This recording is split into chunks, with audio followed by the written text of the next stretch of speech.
Acho que tá gravando. Tá. Ai, gente, porque não tá ao vivo não, calma. Tá ao vivo. Fala aí, pessoal do Facebook. Estamos ao vivo em mais um Desenrolando com a Dani. Queria pedir desculpas que a gente está começando um pouquinho mais tarde do horário combinado, porque a gente estava na praia fazendo campanha, conversando com a juventude, trazendo as pautas da esquerda socialista, mas já estamos aqui em mais um Desenrolando com a Dani, que está ao vivo no Instagram. Galera do Instagram, queria pedir que todo mundo compartilhe, interaja, comente, curta, pra gente difundir o debate aí pelas redes e atingir o máximo de pessoas possíveis. E hoje, nesse Desenrolando com a Dani, a gente vai debater o tema da pessoa com deficiência e da acessibilidade. Então, vamos falar aqui hoje com a Fernanda Skolnick, que é professora de literatura da UFRJ, que participa, professora substituta, futuramente professora adjunta, tenho certeza, que participa do coletivo Bengala Verde. Ela vai explicar um pouquinho pra gente a ideia do coletivo, os objetivos, como é que funciona, e que também participa da Adverge, que é a Associação de Deficientes Visuais do Estado do Rio de Janeiro. Então, esse é o nosso tema hoje. Isso tem cada vez estado em debate. A gente vai debater uma cidade que não é pensada para nós, que não é pensada para abarcar os nossos corpos, a nossa diversidade, as nossas diferenças. Vamos também fazer a crítica geral ao capitalismo, essa temporalidade da produtividade, essa lógica de funcionamento também, que muitas vezes a gente percebe que não cabe aos nossos corpos. Então vamos debater isso tudo com a Fernanda. E queria te perguntar, Fernanda, queria que você falasse um pouquinho de como foi essa sua experiência na militância da pessoa com deficiência, como você começou a se engajar, e falar também do Bengala Verde, explicar para o pessoal. Boa noite, Dani, boa noite a todo mundo que está assistindo. Primeiro, obrigada pelo convite, estou super feliz de estar aqui falando com vocês. E a minha militância ela é recente, começou há mais ou menos uns 2 anos atrás, e teve a ver com uma demanda minha por direitos mesmo, porque teve uma época que a Prefeitura do Rio, na gestão do Eduardo Paes, estava retirando direitos e cancelando vários cartões do Rio Card, que a gente tem gratuidade de pessoa com deficiência, né? E aí eu comecei a correr atrás disso e acabei chegando na Adverge, que é a Associação dos Deficientes Visuais do Estado do Rio. Hoje eu sou diretora, sou uma das dirigentes, né? E logo me inseri e comecei a me inteirar mais desse movimento de luta que existe, e por conta dessa questão pessoal inicialmente, mas estou até hoje cada vez me envolvendo mais, assim.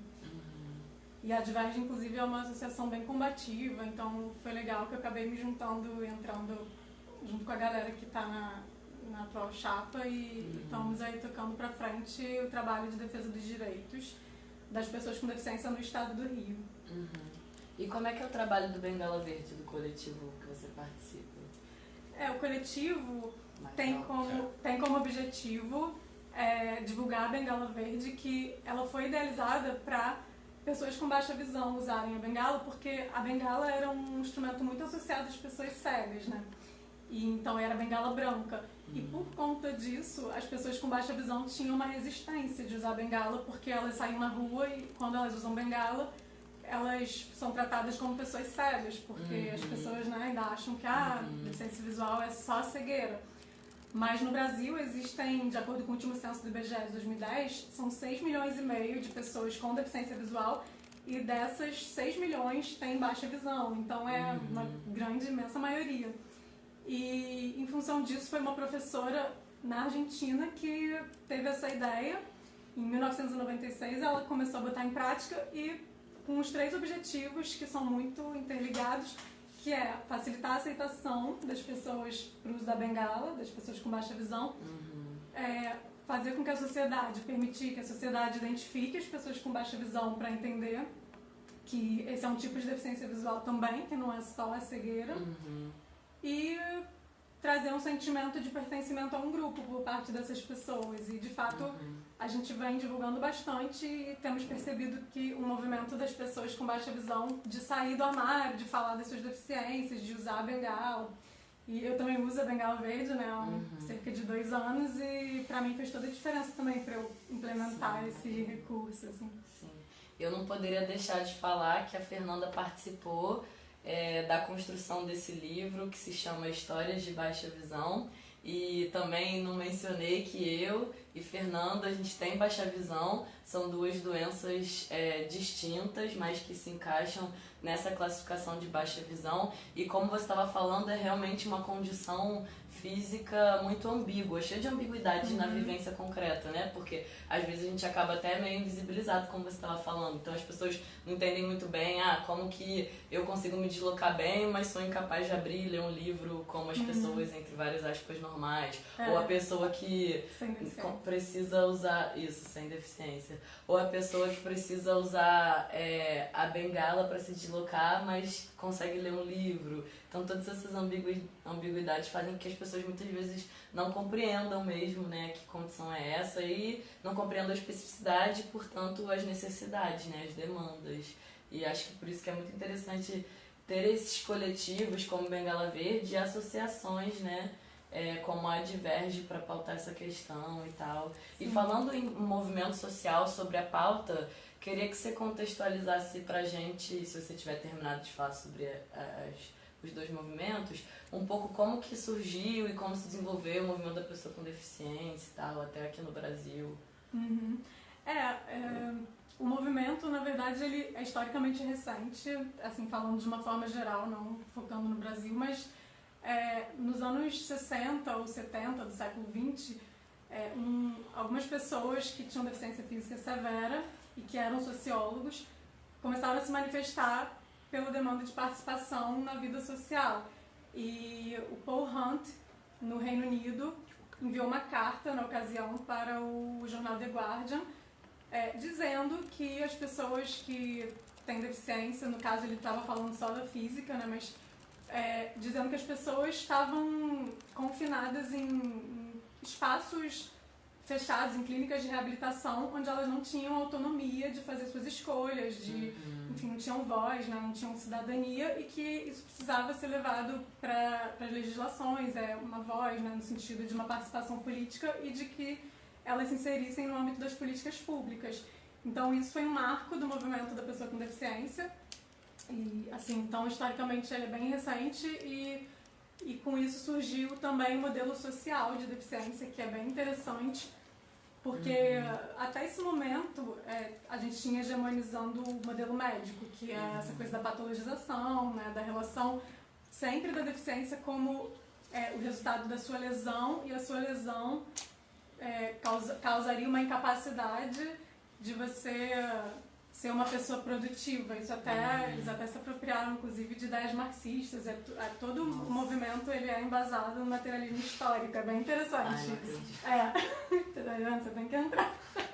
Mas então, aí eles começaram a inverter esse modelo e conseguiram uma conquista muito importante, porque mudaram o conceito de deficiência, porque hoje deficiência ela não está associada à lesão, quer dizer, a deficiência não está no meu corpo, ela está nas barreiras, na relação do meu corpo com as barreiras que os ambientes apresentam. Então seria essa interação com as barreiras que determina que o ambiente que está errado, não somos os nossos corpos, né, que tem que se...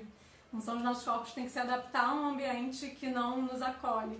Então isso joga inverte a situação e a partir daí começam as reivindicações por inclusão de fato, porque inicialmente tinha uma ideia que acho que é chamada integração, em que as pessoas com deficiência elas tinham que se adaptar, até assim, você tinha que botar uma prótese, ou você tem que...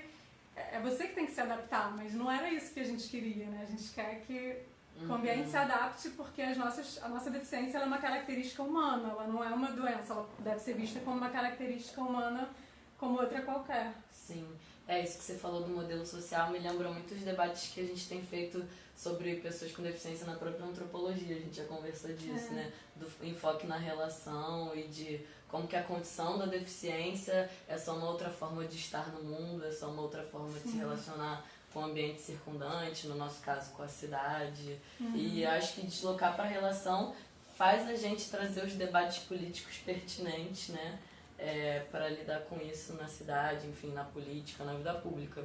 E ainda continuando nas conquistas do movimento, eu lembrei agora que você também estava me falando da lei de inclusão, da lei brasileira de inclusão, que foi aprovada em 2015.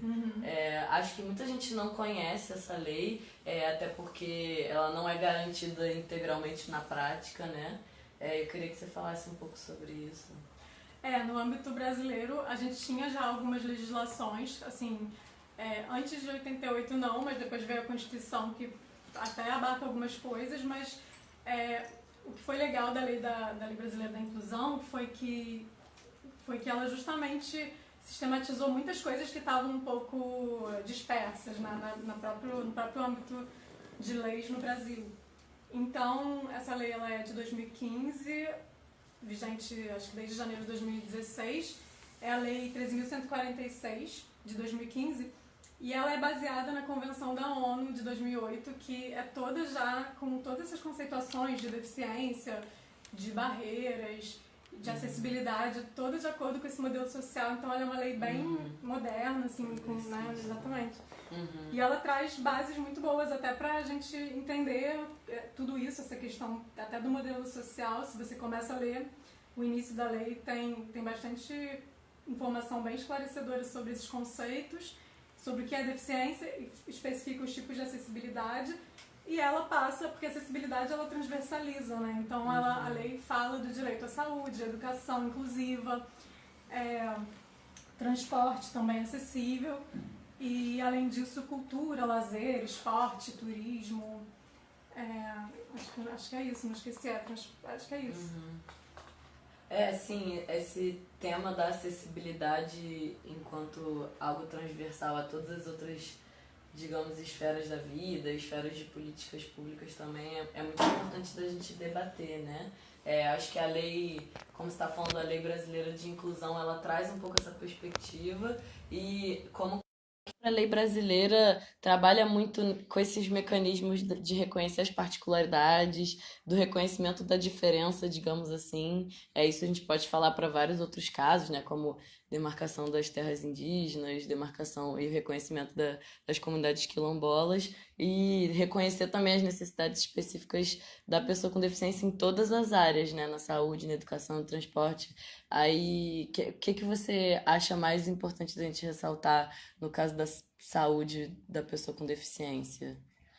Da saúde, assim, muita coisa é igual ao que seria para todo mundo, mas então acaba caindo na acessibilidade mesmo, né? Porque você chegar num lugar, no hospital, e ele às vezes não vai ter uma maca que se desloca para baixo para colocar alguém que é paralisado, ou para as mulheres, às vezes, assim, uma mulher que tem alguma deformidade física e é cadeirante que precise fazer uma mamografia, às vezes esse aparelho não vai ser, enfim, adequado a esse corpo, né? Porque nós somos corpos que acabam transgredindo uma normatividade estética também inserida nesse contexto de capitalismo, né? A gente transgride essa normalidade, dita normalidade, né? Que na verdade não existe. Claro. Eu tinha esquecido de falar que um outro tópico importante que a lei traz, além de saúde, educação, transporte e lazer, é o trabalho e emprego, que também é bem importante, e é um dos espaços que a gente encontra muitas barreiras, porque, principalmente porque tem a chamada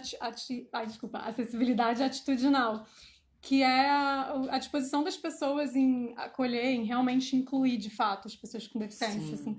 Então, muitas vezes as pessoas sofrem discriminação dentro de seleções de empresas, ou a gente até tem a lei de cotas, ou mas consideradas inaptas pelos laudos médicos, né? É um absurdo, né? Mas, exatamente, e assim, na verdade existem muitos recursos, e recursos que não são caros. Tem esse mito também de que as empresas falam muito de que isso encareceria, mas elas precisam se adaptar, né? Uma pessoa cega vai trabalhar no computador tranquilamente usando um leitor de tela. O leitor de tela ele é gratuito, existem leitores de tela que qualquer pessoa pode simplesmente instalar o programa ali e torna acessível todo o sistema. tem as lupas eletrônicas, né? Tem vários recursos, Sim, né? tem Então, vários. além do espaço, né? A E tem acessibilidade gratuitos também, né? Eu acho. Tem, As lupas exatamente. eletrônicas, As né? lupas eu não sei, mas os leitores de tela eu sei que tem o Isso, NVDA. os leitores de tela. É. Isso. E assim, então são coisas que muitas vezes são simples e é uma questão cultural de preconceito mesmo, que as pessoas ainda têm muito esse modelo médico nos imaginários assim, Sim. sociais, né? Então elas ainda veem a pessoa com deficiência como uma pessoa relacionada Desabilitada, à né? incapacidade, tal, incapaz. E não é Incapaz. verdade, né? Isso é um Sim. mito que a gente precisa derrubar, assim. Então a gente vê assim muita coisa acontecendo no âmbito da fiscalização da lei de cotas, muitas vezes a empresa fala, eu não tem gente para trabalhar, as pessoas com deficiência não querem, elas preferem receber o benefício, não é verdade. E, não tem ninguém para minha vaga. Aí quando você vai ver a vaga para um cozinheiro com deficiência auditiva leve de um lado. Então, você não quer contratar alguém com deficiência, quer alguém sem deficiência, né? Então, assim, a gente tem que ficar atento e mudar essa cultura, porque é realmente um mito de que as pessoas Sim. com deficiência elas precisam ser inseridas de fato. Sim. E elas têm total condição de estarem nos espaços, mesmo com as suas limitações que existem, né? E, na verdade, a acessibilidade também tem um conceito interessante que é legal a gente falar, que hoje em dia ela é vista de acordo com o modelo do desenho universal, que é tipo de universalizar os espaços, tudo. Não é, a acessibilidade não é para pessoa com deficiência. Um espaço acessível, ou, enfim, um espaço cultural acessível, um espaço Sim. físico, ele é para todas as pessoas, né? Sim. Porque a acessibilidade não vai. Né? O fato de terem crianças com deficiência nas escolas, isso não vai mudar nada para quem não tem deficiência que está ali, assim. E essa que é a ideia, inclusive, do conceito de direito à cidade, né? Muito utilizado pelos movimentos sociais, que é, digamos, a riqueza social produzida na cidade, o próprio espaço urbano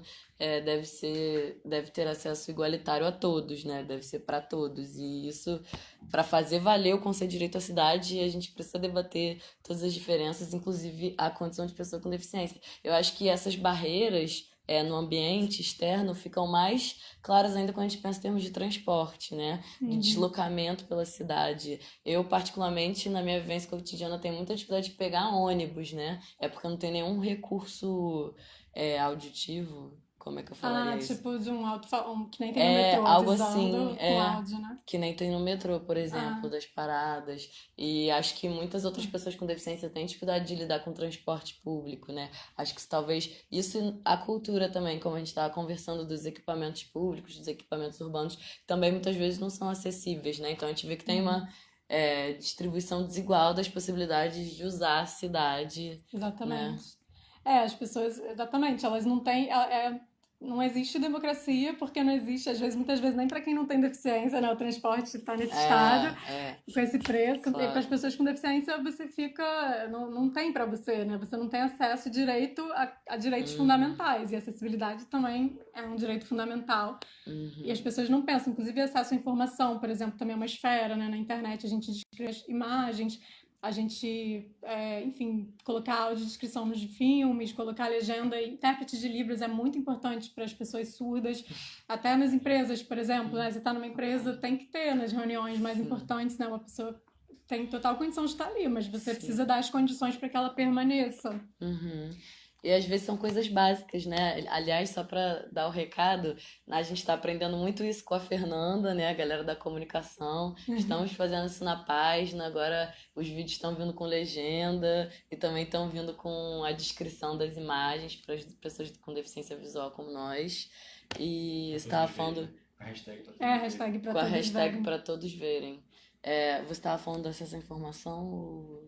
Não, só para mencionar, é um eixo da acessibilidade, né? Tem a acessibilidade nos espaços físicos, mobiliário urbano, informação e comunicação, e a acessibilidade atitudinal, que eu já falei um pouco, que tem a ver com a discriminação das pessoas, né? Com a atitude, com como as pessoas nos recebem nos espaços, enfim, na convivência social, né? Sim, sim. E acho que eu não poderia deixar de falar uma outra face da militância da Fernanda, que é o feminismo, né? Inclusive, a gente se conheceu Na preparação desse 8 de março desse ano de 2018, deve ter sido lá por fevereiro, né? Não me lembro agora, perto do 8 de março. E a gente se conheceu justamente porque ela se apresentou enquanto mulher deficiente visual, se eu não me engano. E aí eu fui lá falar com você. E aí depois, vendo o trabalho dela, eu vi como que ela produz vários conteúdos midiáticos sobre o tema, né?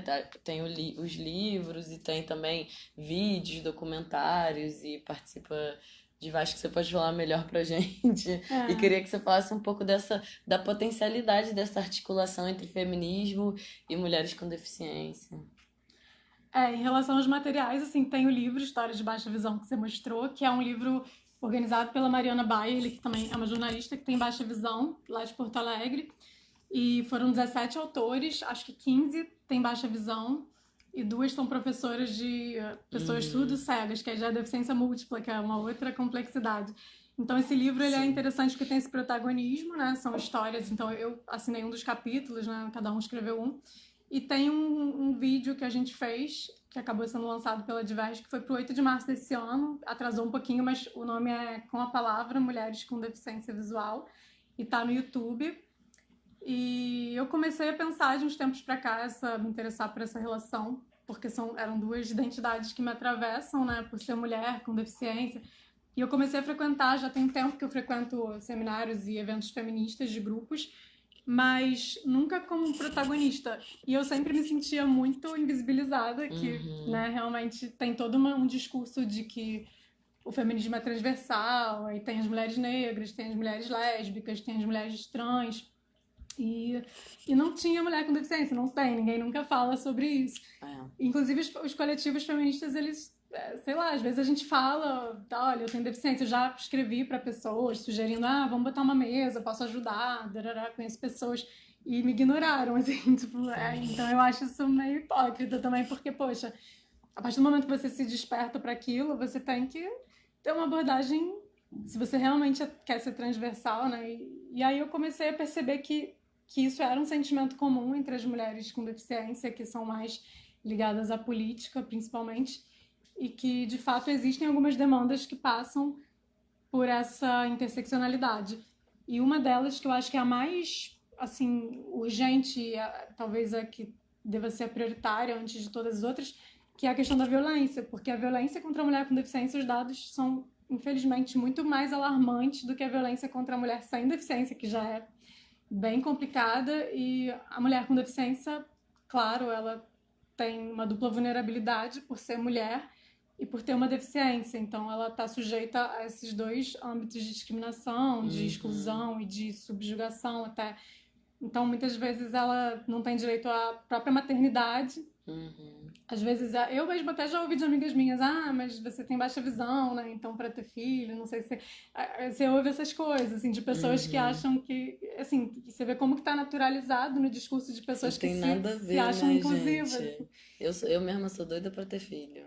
Então, não deixa de ter, porque já tem... As mulheres têm, mulheres cadeirantes, e tem... A gente não tem, né? A gente, de repente, perde o direito à sexualidade, né? As pessoas ficam, eu vejo vocês transam, não. Eu fico em casa, sei lá, vendo o jogo. Então, assim, mas é sério isso, porque realmente são pautas que aparecem nessa transversalidade que a gente está tentando se organizar agora para fazer algum coletivo, algum movimento. Assim, eu estou em contato com algumas mulheres. Sim, não, de fato, na própria preparação do 8 de março, a Fernanda me fez perceber como que tinha essa ausência, né? A ausência da pauta, a ausência da visibilidade, como que, né? É algo que muitas vezes é apagado mesmo. Agora a gente vai para as perguntas. Você quer falar mais alguma coisa? Vamos para as perguntas. Não precisa, acho que já falei tudo. Tem muitos comentários aqui. João Paulo Nascimento. Vou falar mais alto que o microfone tá aí, né? Fala mais alto. Ele manda assim: queria muito deixar registrada a minha admiração imensa pela Fernanda. A Skolnick, você fala? Skolnick. Eu conheço há pouquíssimo tempo, mas ser seu aluno está sendo muito enriquecedor para mim. Além de uma ótima abordagem em literatura, ver ela falando sobre acessibilidade, algo pelo qual luto cotidianamente, é cativante. Acessibilidade é questão de democracia. Ótima pauta. Só amor por essa live. E aí comenta mais um comentário depois. João, valeu. Essa questão sobre qual a Fernanda fala é muito bem ilustrada pelo livro O Grito da Gaivota, de surda francesa Emmanuelle Laborie. Uhum. Indico a leitura. Sim. Dani Reis é pesquisadora desse campo e aprendo muito com ela. Foi João que falou Foi também? mesmo. A minha mesmo- professora, Legal, a minha João, professora de obrigada. Libras da Unirio também, que faço a licenciatura em Ciências Sociais lá, ela indicou esse livro, parece que ele é muito interessante. E isso é que é o mais curioso, né, gente? A Fernanda é professora de literatura, você terminou o seu doutorado. Terminei. Eu faço mestrado em antropologia e a coisa que eu mais amo fazer na minha vida é ler, apesar de eu ser deficiente visual. Eu imagino que você também, né? E agora eu leio direto, assim, escutando, né? Então eu tô aprendendo a ter essa outra relação. Ainda tem que é de esses escutar, recursos entende? também, né? Mas é até legal, porque você começa a ter outra relação. Às vezes Sim. você tá ali pra escutar um texto. Eu tenho feito isso muito, assim, já tá totalmente... Eu tenho usado o leitor de tela direto e muito no celular. Às vezes até tô lavando louça e tô ouvindo um livro, né? Se estivesse lendo, você não ia conseguir. Então tem uma outra Aí dinâmica. otimizando o teu tempo. É interessante, assim. Muita gente que não tem deficiência também tem gostado de audiolivros, né? Tem sido um Sim, mercado, assim. Tem sido um mercado, é. Não, e é isso, nós somos, vários sentidos nos constituem e são só outros tipos de relações, né? Uhum. A ausência de um sentido não condena a sua relação com o ambiente, será só outra relação, por isso que a gente precisa desconstruir esse paradigma de normalidade. É isso. Fala aí, Caio. A Liliana Maikes fala, né? Sou feminista e há muitos anos não vejo debate sobre feminismo e mulheres com deficiência. O que seria uma pauta mínima de inclusão de mulheres com deficiência? Ela pede desculpas porque só entrou há poucos minutos, não acompanhou. Fala aí, Fernanda. Então, tem essa questão da violência contra as mulheres com deficiência. Os dados são bem graves, bem preocupantes. Eu não tenho agora os dados aqui, mas existem pesquisas que mostram, sendo que essas pesquisas nem devem refletir, porque muitas vezes as mulheres com deficiência não têm nem condição de fazer a denúncia, porque elas não têm acessibilidade na rua para chegar numa delegacia, ou se chegam, não tem, sei lá, um intérprete de Libras para uma mulher surda fazer a sua denúncia. Então, entre outras coisas, né? Então, assim, muitas vezes as pessoas acham que a acessibilidade é só rampa e tem que cair isso. Não é muito mais coisa do que isso, né? Mas, então, a questão da violência, como eu já tinha falado, o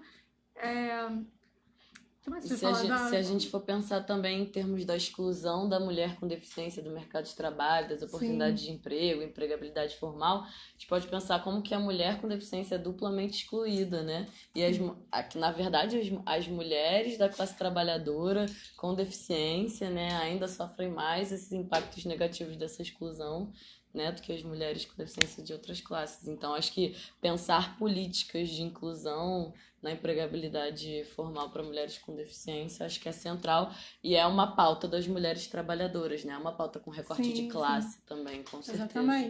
Exatamente. E as pessoas com deficiência, nesse recorte de classe, a maioria no Brasil não tem uma situação, né? Então, assim, são pessoas que, inclusive, é importante para a própria independência dessa mulher, que ela tem condições de ter a autonomia dela, e essa pauta pela inserção no mercado de trabalho, pela equidade salarial, que é uma pauta também do feminismo nesse caso, né? Tem que ser falada. E no caso da mulher com deficiência, entra o direito à sexualidade e à maternidade, o direito reprodutivo, né? Que a gente fala, que também costuma ser muito negado. Tem um pouquinho isso no vídeo que eu fiz, que tá no YouTube, que se chama Com a Palavra Mulheres com Deficiência Visual, e fala um pouquinho dessa questão da maternidade, fala do mercado de trabalho. Porque a pessoa com deficiência tem até um cruzamento um pouco, o mesmo mecanismo que o racismo, né? Porque os negros, a questão do mercado de trabalho, onde você é excluído na entrevista, porque às vezes você faz uma prova boa, chega na entrevista, a pessoa vê que você tem deficiência, assim como vê que você é negro e pode querer te cortar, né? Eu passei em 2 concursos públicos que, assim, não foram com cotas, engraçados, que o único que eu fiz com cota, eu tive problemas, foi para o Instituto Federal de Brasília. Eu tive que acionar o Ministério Público e advogado também e, fazer uma denúncia porque eles não respeitaram as cotas e tiraram todo mundo com deficiência que tinha passado para a segunda fase. Porque, assim, as cotas não significa que você vai entrar, né? Significa que se você tem uma nota de corte, né? Diferenciada. E aí, essa lista eles não separaram. Eles colocaram, eles tinham tudo no edital que estavam respeitando, quer dizer, o Instituto Federal de Educação Técnica e Tecnológica. E eles fizeram isso com toda a lista das pessoas com deficiência de todas as áreas que era para professor. Então, o meu era português, tinha história. Eu lembro que eu e um outro cara que era de história, a gente foi fazer a segunda fase com liminar na justiça, porque eles tinham eliminado a gente, assim. Então, realmente isso eu fiquei chocada porque eu confesso que eu não esperava isso de uma instituição pública de educação que é tão conceituada como o Instituto Federal de Brasília, mas aconteceu, assim, comigo.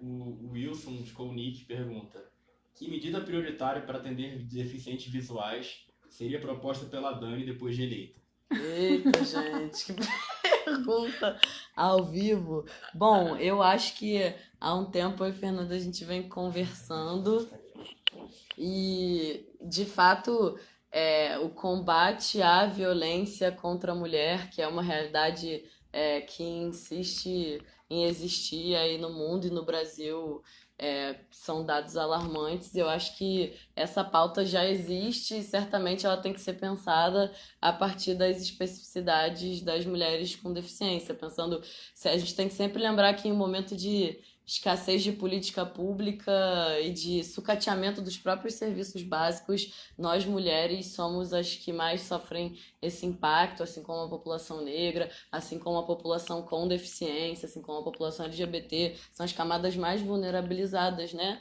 da classe trabalhadora. Então acho que primeira coisa é sentar junto com os movimentos sociais e com os coletivos, as organizações que estão acumulando isso há anos, né? Apesar de ser pessoa com deficiência, eu não milito diretamente na área, tenho conhecido mais a Fernanda, que tem me trazido para a face do feminismo da mulher com deficiência. Então acho que a primeira coisa é sentar com as feministas, sentar com as mulheres com deficiência, sentar com os movimentos sociais para pensar um programa, para pensar políticas públicas e, sobretudo, políticas urbanas, né? No sentido de tornar igual o acesso ao direito à cidade e também mais igualitário o acesso a se deslocar pela cidade, ao transporte público, e sempre pensar a educação inclusiva, né? Acho que educação, na verdade, é um campo com o qual a gente lida, onde a gente tem que mais pensar as especificidades, né, dos grupos sociais, as especificidades das pessoas e as inserções dos sujeitos, porque os sujeitos são diferentes, têm trajetórias diferentes, histórias diferentes. Então, a educação inclusiva é um desafio, assim como todas as outras educações específicas, né? Como a própria educação especial indígena, digamos assim. Todas essas populações têm demandas específicas, então acho que educação é um campo bem frutífero para a gente pensar também. Mais ou menos nessa linha aí, a Maria Esther pergunta: Fernanda, o que é mais urgente, na sua opinião, para construir uma política de inclusão para as mulheres deficientes? Parecida com a da Lilia. Parecida. Então, o que seria mais urgente, né, no caso? O que você acha, Fernanda? Para construir uma política? Eu acho que o acesso à saúde é importante, né? Até a informação, muitas vezes você pode até ter uma campanha. É difícil dizer o que é prioritário, né? Mas escolher uma coisa só. Mas eu poderia destacar a saúde, pensando especificamente na população de mulheres com deficiência, por conta dessas questões de acessibilidade que eu já mencionei.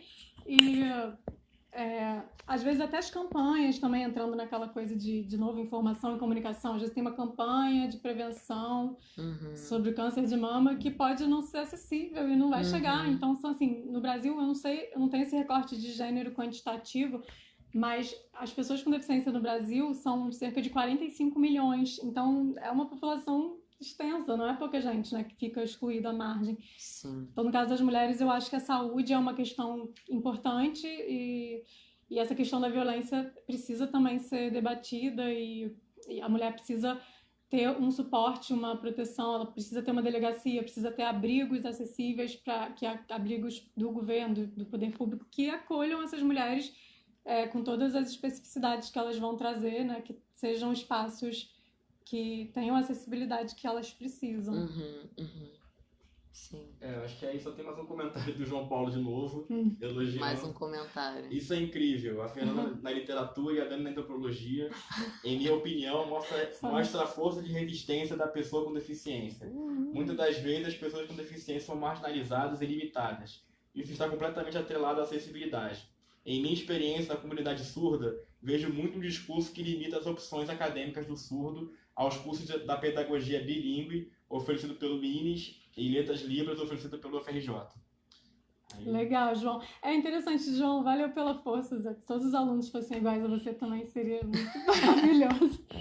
Vou fazer retornar o elogio. Mas então, essa questão da Libras, porque o João ele não tem deficiência, mas ele é um estudioso de Libras, ele sabe Libras, ele é intérprete e é estudante de letras, só que a questão da Libras é importantíssima, porque é a língua brasileira de sinais, que é uma língua oficial no Brasil, e a gente tinha que ter o ensino de Libras nas escolas. Isso, para mim, é uma questão urgente.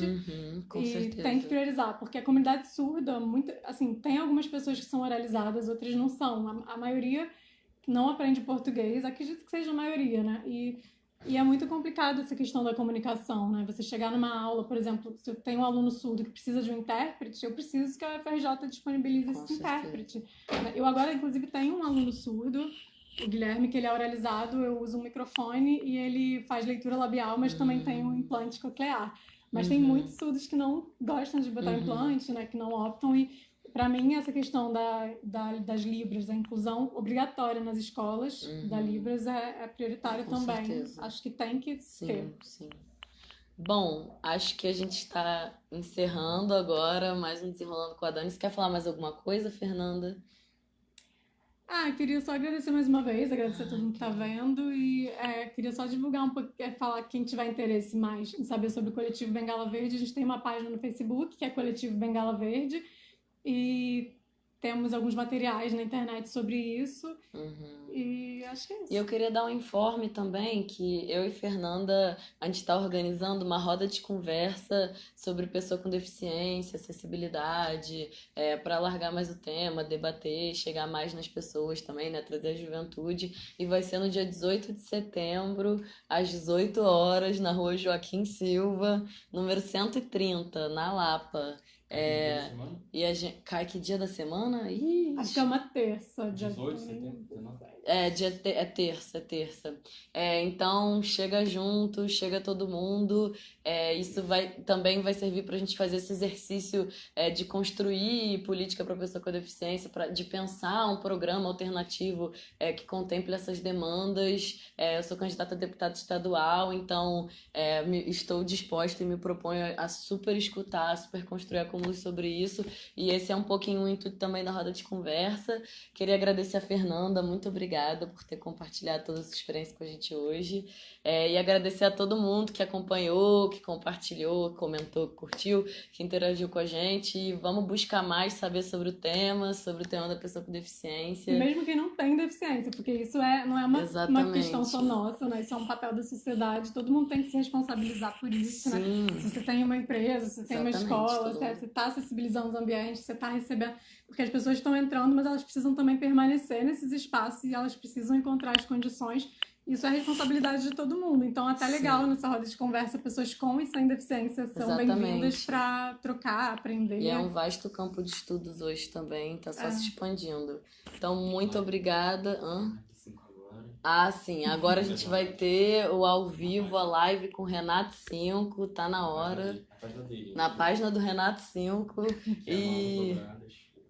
Que é? Que é uma Nações Dobradas. O Renato 5, gente, ele é candidato a deputado federal, vai fazer um ao vivo agora às 8 horas, quer dizer, já são 8 e pouco, já começou, tá lá.